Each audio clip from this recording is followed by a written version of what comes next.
Alright, let's check out what we got in here. So what's up everyone, and welcome back to the channel. This is Ryan from Freedom Foods Farm. And right now, winter and spring are kind of in a battle. Spring's trying to come on, but winter's just trying to hang on just a little bit longer.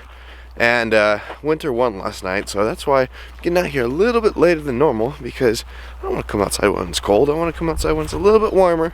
And because of the way we have everything set up, I can come out, an hour and a half later and it'll still be okay. But with that battle of winter and spring going on, we have to do things to get ready for spring. But first, let's take care of the animals. How you guys doing today, huh? Everybody good? You guys got water, good. It's not even frozen. That's fantastic.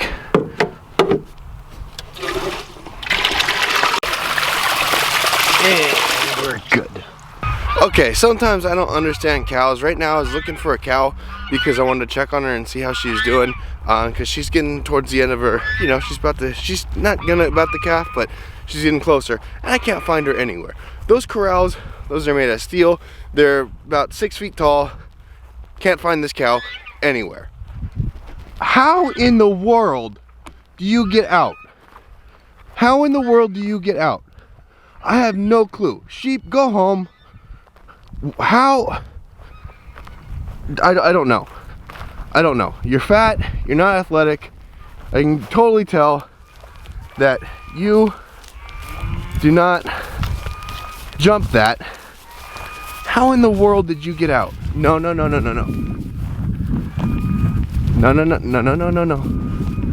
I have to get this cow back in. I don't know how she got out of here. No. Go home. Go home. This is the second time she's done this. The first time I thought something happened where I let her out or something, but this time I know for sure that she went out on her own. How? I really don't have a clue. She knows where to go. See, look. She knows, okay, I'm gonna go home. I'm gonna go back to where I'm supposed to be. What in the world? Come on, sheep, go on. You know where to go. See? We're not doing this again. We're not doing this again. I legitimately have no clue as to how she's getting out. It's the second time. Like, sure, she could go through the chute here, but I have these gates closed and they weren't open at all. So how?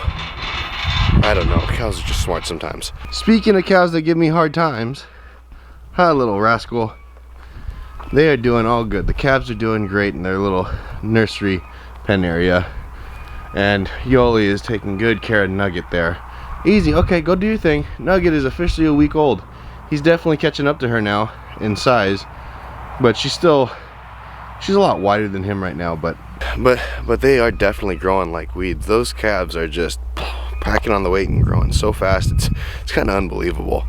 But in telling you that we're getting ready for spring, we're going to talk about something that I don't really touch on too often, but it's actually a really big thing that I feel like we're doing here, and something that it's going to take a long time, but I think will eventually pay off. And that's our, little mini permaculture orchard that we're starting and that we're growing out. You can see here, this is one of our Honeycrisp apple trees, and the buds are just starting to break. They're starting to break, and spring is definitely on its way. And the way that we're doing this is that we're trying to follow Stefan Subkowiak's, the guy in Canada's method, because what he does there, it makes a lot of sense with the trios and having the trees with the bushes all mixed together and the nitrogen fixers, and I'll show you a little bit about where we're doing it and how we're doing it.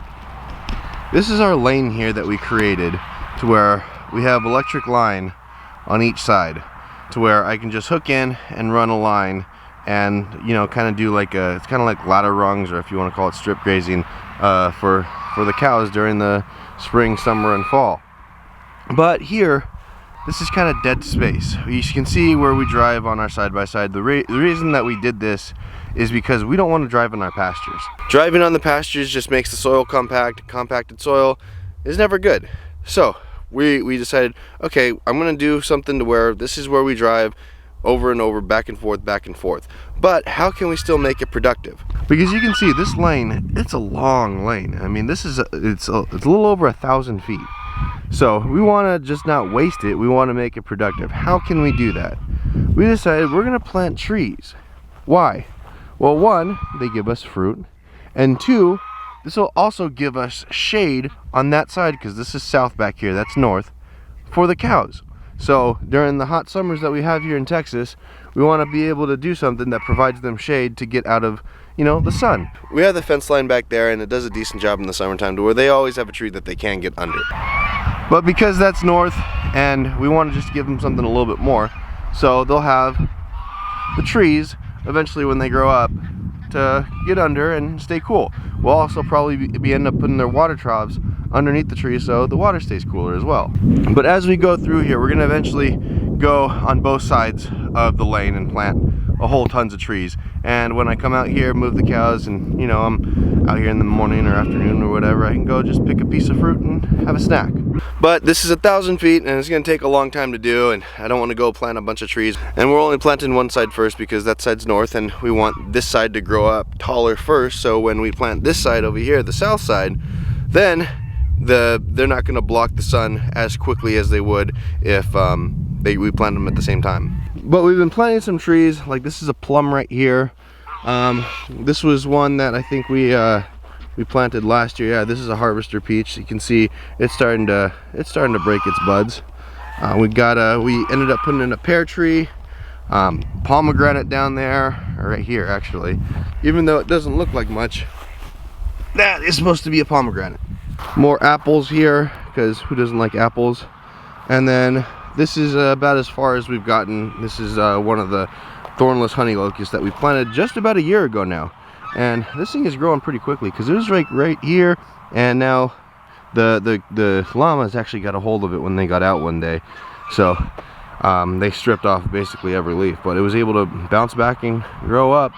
So hopefully it gets up to about here this year, and this works as one of our nitrogen fixers. And this is a raspberry that we have. See, look, I just mulched it and sprinkled some llama manure on it, because that stuff's amazing, and it's just about the same as rabbit manure. It's like it doesn't have to compost down, it's ready to go. There's another nitrogen fixer. We got blueberries that are trying to grow. And we even have some sort of interesting gooseberry here that, I don't know, it just looked interesting, so I've never had one, but I want to try it. So we've planted not fully about 150 feet of the orchard that, you know, we're slowly developing. It's not like we're in a big rush for it. But we have 1,000 feet that way, 1,100, and 1,000 feet that we got to plant this way. So we're looking for more plants, and the Texas Boys YouTube channel, we got to talking, and they're actually really nice. They sent us some of their cuttings of some of the plants that I was actually having a really hard time finding. So let's go see if we can learn how to do some rooting, and pretty sure it's gonna take. Watch a lot of their videos about how they do it and how they've been able to grow their own food 401k, like they like to call it. And then hopefully we can do the same thing here. So let's head to the greenhouse, because it's still a little bit chilly out. All right, let's check out what we got in here. This has a lot of cuttings, which is awesome. Wow. Gonna be planting quite a few trees and shrubs and everything today, or rooting them up. Okay, we got mulberries, elderberries. This is Primark. I think that's fig. We got Goji berries. These are the ones that I've been trying to find. So really cool that they sent me Goji berries. This is one of the ones that I really wanted to add to our little mini permaculture orchard. Celeste. I think that's a fig too. Elderberry. These are really cool. I've always wanted to make our own elderberry syrup, and you know, just as a little immune booster. And never done that before. And look at this. Let's see. LSU purple. I think this is a fig also. So we're gonna see what we can do. We got bought some of this dip and grow rooting hormone. Never tried this before.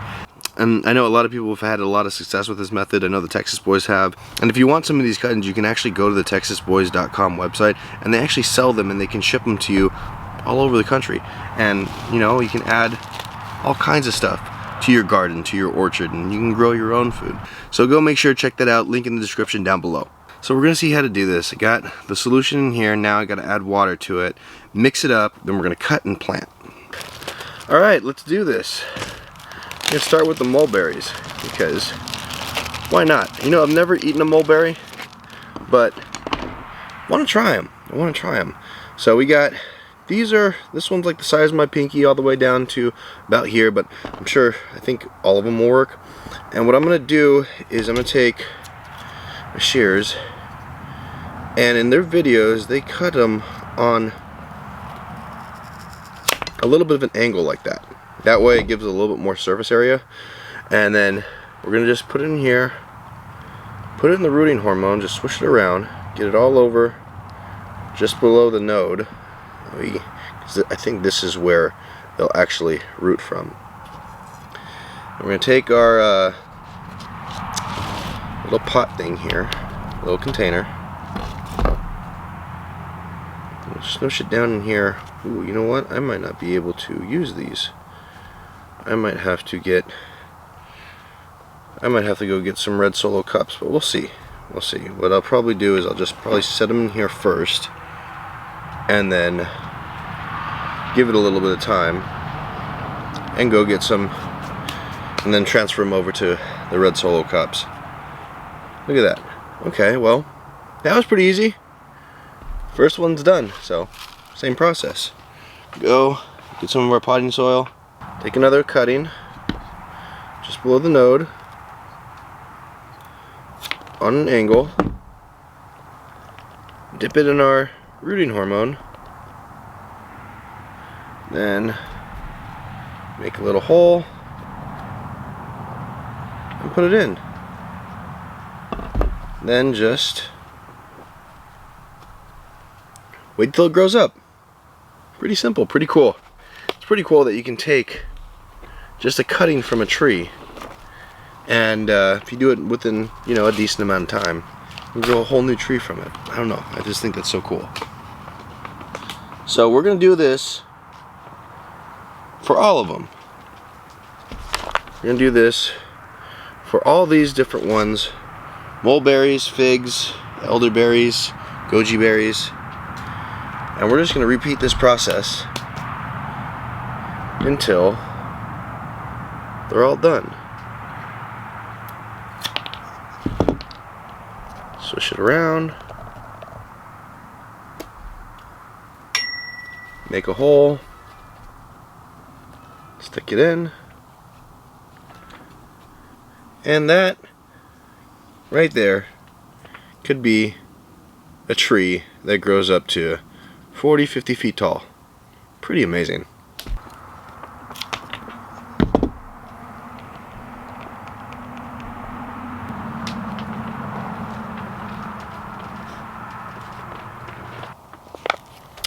And now, if my memory serves me correct, I believe it's the same process for elderberries. Take a cut, rooting hormone, get my stick thingy,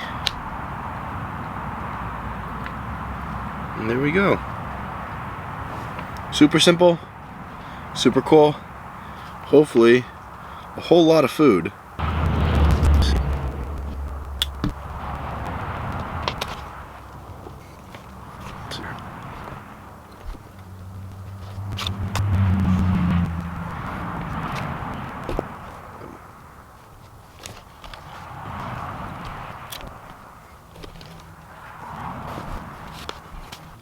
And now for the goji berries. These right here are considered a superfood. I have a friend that's a very naturopath doctor. He goes, this is some of the best stuff that you can eat. So I've been trying to find it, couldn't find it anywhere. But now, you know, hopefully we have a bunch of these aren't trees. These are going to grow into bushes, but hopefully we have a bunch of goji berry bushes that we can go and harvest from. Hopefully in the next probably year or two.